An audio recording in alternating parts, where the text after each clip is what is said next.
I'm Dr. Kurt Michael. I'm the Senior Clinical Director of the JED Foundation. I'm a father and a spouse, and I'm a gun owner, and I'm a provider. Because I have different perspectives, I think I'm in a good position to offer at least some guidance. The leading method of suicide is by firearm, by a wide margin. That's number one. Number two is that 3/4 of suicides happen at home or in the place of residence. And three, in terms of where those firearms come from for young people who die by firearm suicide, 80% are household guns. Providers should know something very specific about suicide. We've been asking the question why for decades. We have to add to the why a question around how.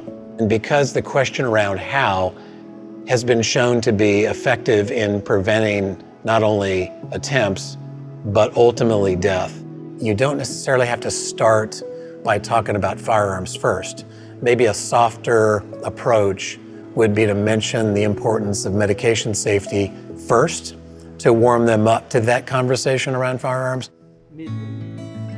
Becoming familiar with firearms doesn't require gun ownership. We have to start where our clients are. It's really focused on prevention. The words that you use matter. Those words need to be safety-focused, collaborative, respectful. We're not here to debate things. We want this not to be adversarial. We want this to be life-affirming. If their desire is to protect their family, we lean into their own problem-solving abilities to come up with storage plans that work and that prevent the loss of their child. And everyone can get behind that. The essence of doing this work is trying to help families create time and distance between a highly lethal means and a suicidal crisis. I've had these conversations for years.